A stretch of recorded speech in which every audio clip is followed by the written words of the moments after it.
All right, so we're going to start our React Any segment for this week. We do this every Tuesday. If you are wanting to submit your own videos to win the poll, because we do poll them live every week, make sure you join the Discord where you can submit videos you want to see me watch live on stream in the Discord, the Bran Reacts Suggestions channel.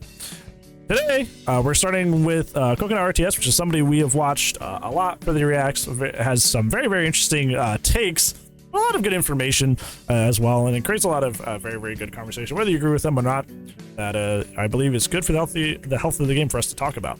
This video was very, very interesting, and I intentionally didn't watch it because I wanted to watch it the moment it came out, but I thought it was a very, very interesting topic, which is that a quote-unquote psychologist explains why DbD is so stressful.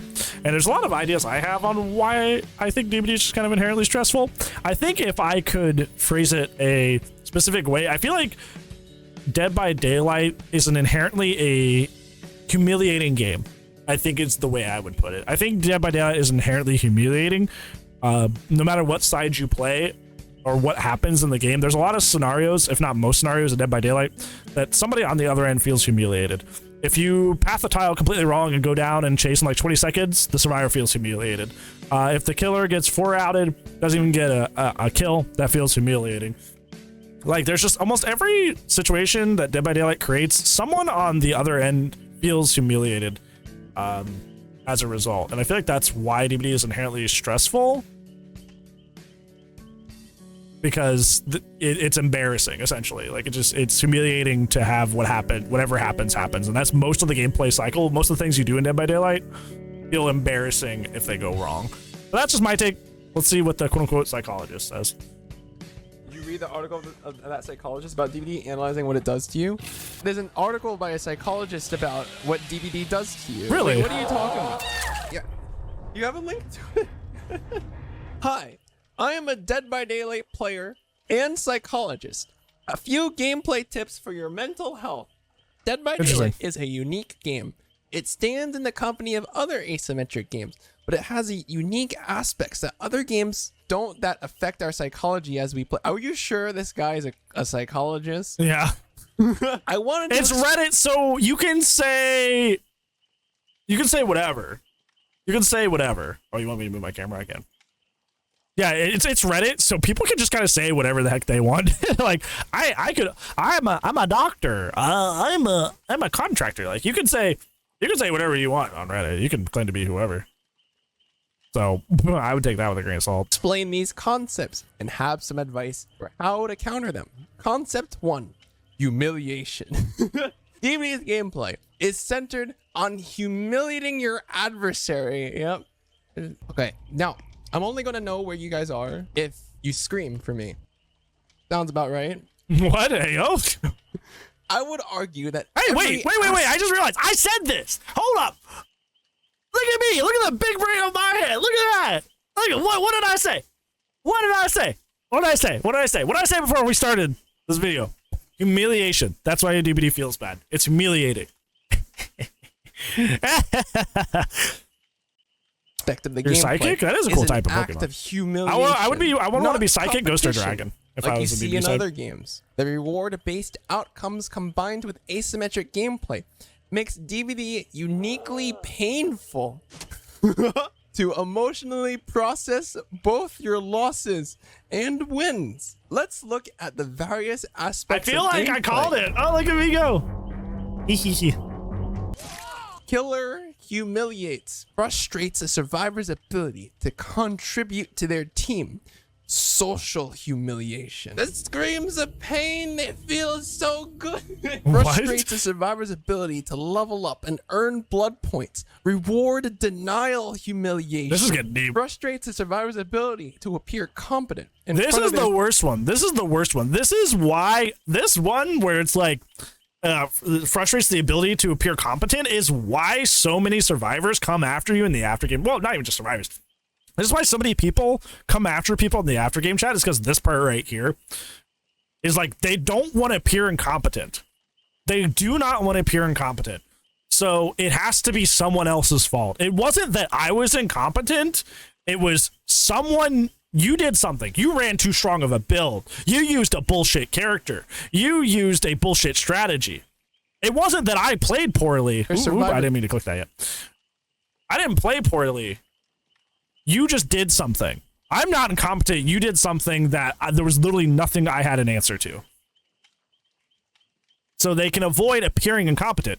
Matter of fact, I was talking with a friend, another streamer friend, before we start streaming. We're just talking about like other DbD streamers in general.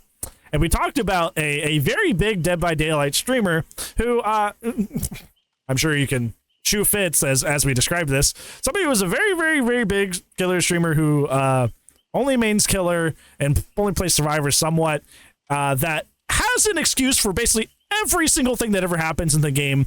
And we were talking about how it's so unhealthy for the community to kind of like spread that mentality that like, hey, anything that ever happens in Dead by Daylight on the killer side that's bad for you is a result of the game.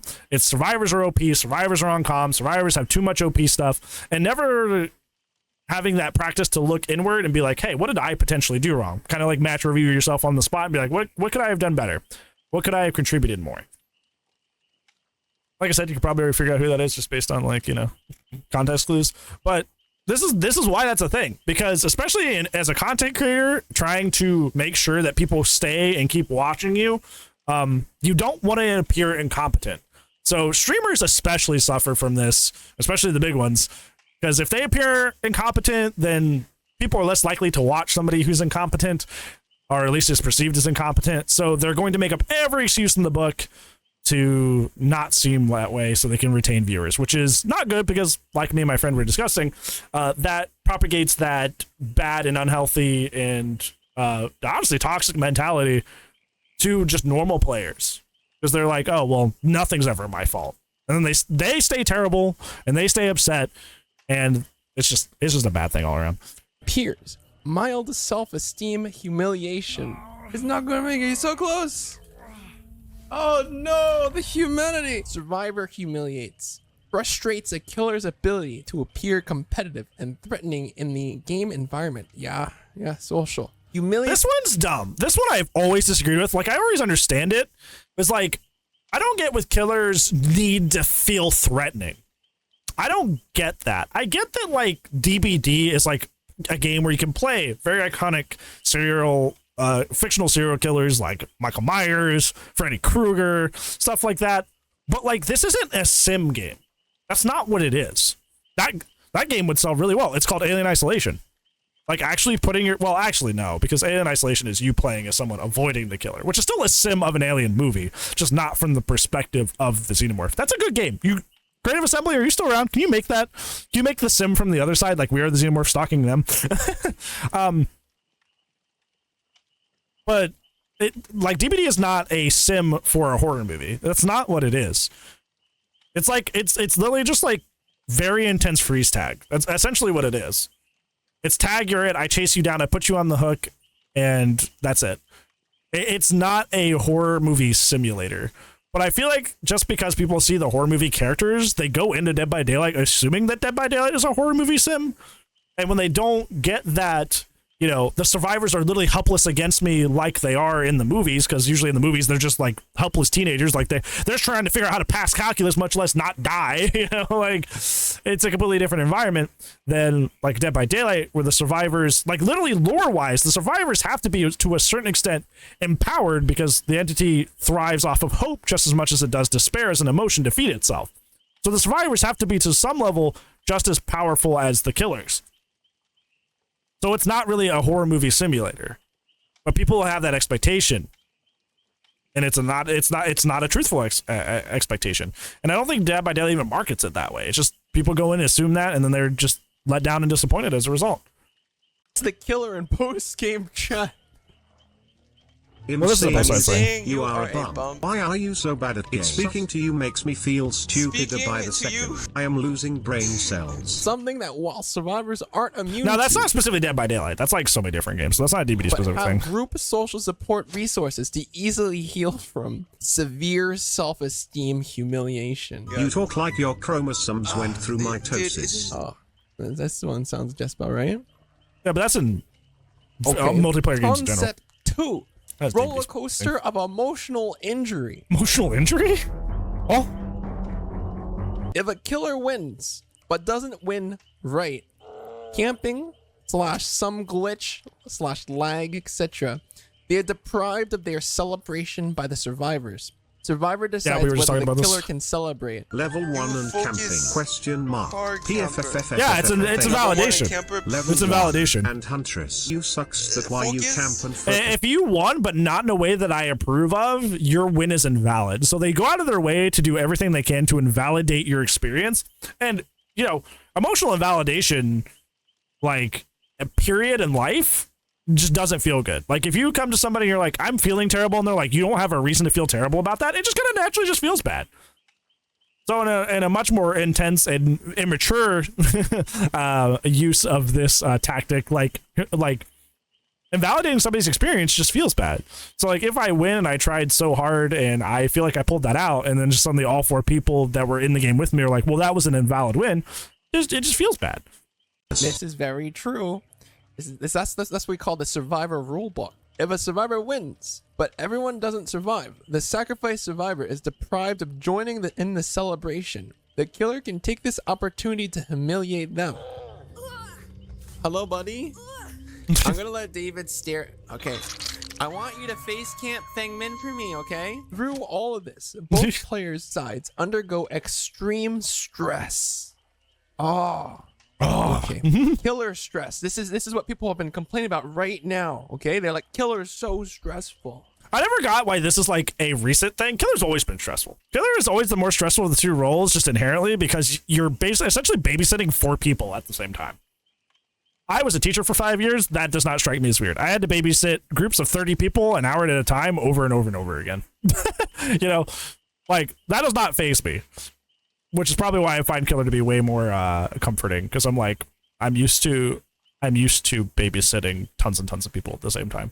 But like, it's stressful to babysit 1 kid, much less 4 kids at the same time. So I get why Killer is more inherently stressful, but like, I don't get why it's more of a recent like discovery that like, oh my gosh, Killer's so stressful, we need to make Killer less stressful. Like, Killer's always the more stressful role.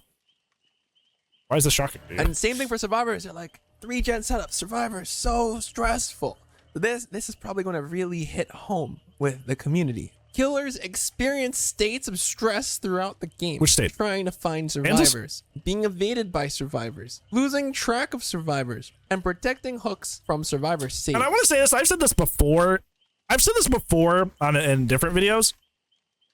Like, you do realize that even if we're taking this expectation that DbD is a horror sim, and you don't want to feel helpless as the killer against the survivors, you do realize in most horror movies that the killer loses, right?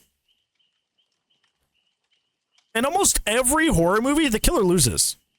Laurie defeats Myers. He lives to strike again, but Laurie defeats Myers. Well, you know, she had help, but Freddy Krueger is defeated by Nancy Thompson. Jason's defeated by like 80 different final girls because they just keep switching the entire series. Like, Sidney Prescott wins against Ghostface. Like, do you not actually watch these movies? Like, the survivors do win. If you're actually a fan of horror, you know that the killers lose. And the survivors do have the advantage. They start off at a disadvantage, but through like personal growth or perseverance or wit, they overcome the tremendous odds that are placed against them. Like that, you're not a fan of the genre if you want to use that as an excuse. Killers at no point have any moment of emotional peace or sense of safety from these states. The emotional injury always ramps up in post-game end shot and at the gate, where killers are ritualistically, that's a word, humiliated by twerking. Twerking. Oh, suck it. Circling in various taunts. Oh. What? Okay. This is like a step-by-step guide. You think he actually used that little basketball hoop behind his head? This analysis is very interesting. Let's go on. Survivor stress. Survivors experience states of stress too, with waves of calm, hiding, peacefully working on gens with their peers, being in the Terridius, evading, and being on the hook. Successful evasion and successful hides are followed by a positive feeling. Yeah, so like the thing about Survivor I always find and why people like it more in terms of like finding it to be the common roles, there's like little timeouts everywhere, right? Like there's like little timeouts. If you're on a gen and you don't hear terrorists, that's a timeout, right? Like you don't have to play. You're just kind of barely, you're kind of asleep at the wheel, but you're still driving. Same thing when you're on hook, you get like a little break. Sometimes I'm like, if I'm on hook, I'm like, oh look, I have a Snapchat. Let me just bring this up. Yeah, okay, let's so if I'm on hook, let's just do a little snapback. You know? Like one of those. Yeah, because I'm just sitting there, and if the survivors take a while to get me, you have 60 seconds before your next hook state. Like, you're there for a while, right? You're there for a while. So, yeah, it's like a little timeout, a little break. Whereas Killer doesn't really have that. Killer, you're just like constantly active the entire time you're playing. Like, there's not really a moment where you get to sit and chill. And if anything, if you're sitting chilling as Killer, your match time is gen time, so you're falling behind. So that's why Survivor is just like in general more calming. Of calm. While being chased is stressful, and being caught, hooked, and killed is a very substantial... Sorry, I keep interrupting. But, like, this is why a lot of people suggested either base kit Deadlock or base kit Corrupt is just, like, a perk that would be made base kit for Killers, because that's what they kind of want, is they kind of want, like, a built-in kind of, like, timeout. Because Killer doesn't really have a built-in timeout for the role at all. That's kind of like why Grim Embrace is, like, really, really good, because not only are you getting the 12 seconds of all gens blocked, but you're also getting, once you get 4 stacks, you get the full longer block. So those are little like intermittent timeouts that give you a little leeway to mess up a bit more. So which is why Grim Embrace is like basically like a perfectly designed perk because of that. Because it puts in that built-in timeout sequence that exists on Survivor but puts it on Killer. Unfortunately, it's tied to a perk, but yeah. Large loss. A hooked Survivor has disappointed their team, lost a huge amount of point potential, and been humiliated by the Killer. Watch streamer facial expressions change when they realize they cannot be rescued and are dead after a long match. Big babies for the most part. There's pain in their face. I don't know, dude. It's okay. All right. Conclusion and mental self-healing advice. Self-healing. Some people Self-care sucks, though. That a lot of these issues are common in multiplayer games, but I would argue that they are not found altogether. They kind of are, though. I always hate this. This is like we had that Choi react. People just like jump at the first opportunity to be like, DbD is just not like any other multiplayer game. I'm like, yeah, it fucking is. Like, you can find almost all of this in an FPS game.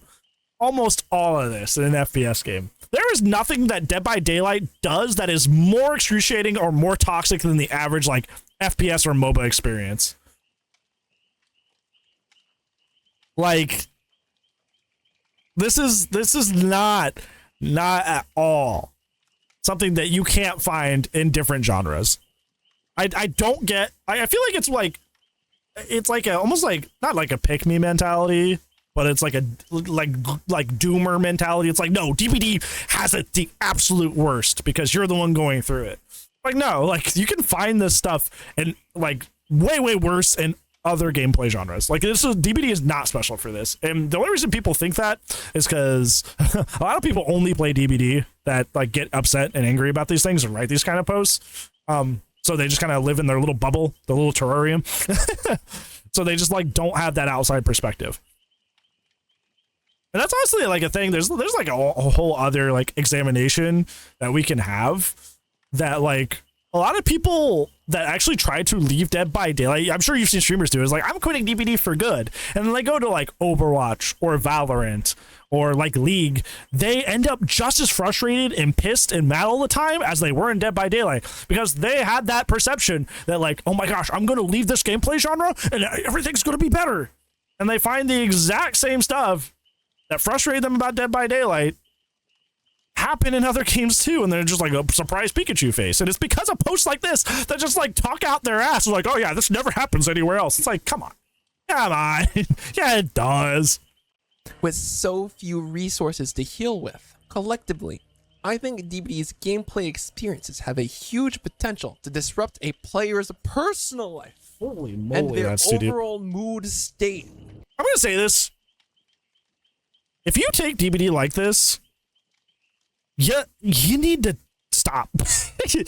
Like, you need to, like, I always hate to be that guy that's like, dude, just quit the game, or dude, you're, like, we're talking about invalidation as a feeling. Like, invalidating people, it makes people just feel bad. But, like, sometimes feelings aren't right. Feelings don't equal truth. Something may make you feel a certain way, but it's not the truth. Like, if you take the game this deep, like, why is DbD affecting your personal life? Like, what? If a game pisses me off, that, like, I'd stop playing it. And if you're not streaming it, like, why do you keep playing it? It's like, I just don't get why people let it get to the point where it affects their personal life. Like, that's ridiculous. Absolutely ridiculous. Hi, Ace. It's good to see you. Love hitboxes. Asians just have to be great at everything. Oh, Dumb wow. Chinese guy. Wow. Okay, this Just might help outright a lot of you racism, guys damn. out. You guys got problems in your personal life and overall mood state. That was 7 years ago. Imagine now. Yeah. Well, now this was. Well, that's what you're merely saying, Bagel. There is an old habitual. post. Now this is permanent. I'm not Asian. I'm 100% Italian. No. Yes. No, I would know I was with yo mama last I night. would know I was with your mama last night. He. Trauma. All right. Mental health, self-care advice. In game, try to focus on the strategies you're using rather than on the outcomes of those strategies. This is what I tell people all the time. Focus on hitting your hatchets. Don't worry about kills. Kills will come as you get better over time. You know why? Because it's an investment, right? Because, like, if you focus on, if losing upsets you, but you stop and you start focusing on having better tail attacks, actually making sure those things hit, or having better macro sense, you know, the match reviews, the takeaways I give you, if you actually start focusing on those takeaways, the losing that's frustrating you will over time stop happening. If you actually, you know, swallow your pride, take some L's, but focus on, you know, making your chases quicker or something like that, it solves the problem.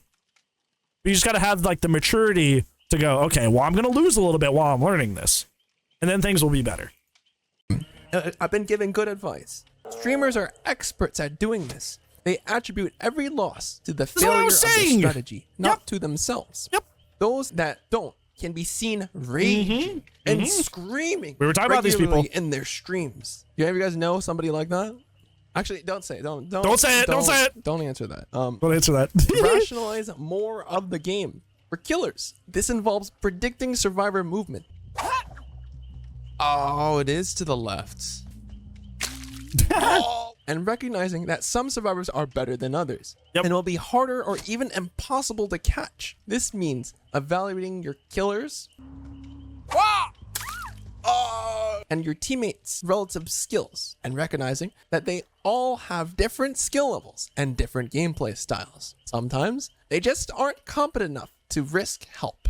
Sometimes people are garbage. You just gotta accept the fact that some people are just trash at the game. Okay? Very simple. Accept the things you can't Rage control. queuers. I like that, Some rage killers queuers. camp every single game. Some survivors never go for saves. I Some tell people this all the time. Is like, realistically, a lot of this stuff, like, it's one match out of an infinitely repeated game. Like, that's why I don't take any of this stuff personally, because, like, I can just queue back in. I can just get into another game where this potentially doesn't happen. Like, it's just one game. If I run into one dude that takes this game way too seriously, like, I just queue again. And then I'll get, like, a blight that's just, like, you know, just barely starting to learn the character, and he misses every single rush, and it's funny and entertaining. Like, I could be in the next game having a good time. Yeah, as you should, Ace. If you're that mad, you shouldn't keep queuing. Rage queuing is a huge problem. survivors loop every object. You can't control that or change them, so accept it as a certainty. All right, my teammates will always be garbage. Try not to Huge read lost streaks, into yep. why they do things. Yep. Accept them Just keep for playing what past the they point of are, enjoying it. like an evil Dwight. Because that in a sense is also a self-fulfilling prophecy, because, like, if you are mad and tilted, you are going to play inefficiently. you are not going to be at 100% playing this game if you are tilted and you are mad. So just by re-queuing, because you're frustrated, like, you're not going to be performing at your 100%, which is, you know, predisposing you to having even worse matches. So you shouldn't just re-queue just because you're mad that something happened in the last game. If anything, you're opening yourself up for something worse, like worse happening. Guess it is. Yeah, I guess some people are just bad. Okay. There are evil survivors that just want to loop. Have the end on the win is one of the worst things. Yep. Evil loopers. Just one more. Just one more. Their gameplay And then they're just style upset as all an night. effective one. And rationalize over a new strategy. If the That's strategy almost why I think that like a ranked mode in DbD would like be smart as well, because like if they had like visible points like most ranking systems follow in other games, DbD players would be able to visually see very clearly that like, oh, me rage queuing is like literally making my rank go down. Like I'm watching the points like drain. Maybe I should chill. fails, the strategy fails, it's not your fault. Use the close chat button. Yep, if you insist on reading the chat, come up with a standard nonsensical response to taunts and abuse. It can't be sensical because then it can result in a painful counter response. Be silly and be disconnected from the outcomes of the game. Yep. As a killer, I make growl sounds. What? As a killer, I make what? You what?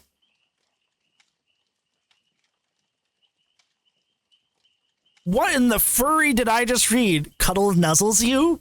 I growl when I'm playing killer. What the fuck? What the fuck is that? Hello? Who will you so... Yeah, that's what I was thinking. It's just like there's only like two animalistic killers even in the game. So most of the time they're growling. They're not even like in character. They're not like immersed or anything. So like, what the hell are they doing? Okay.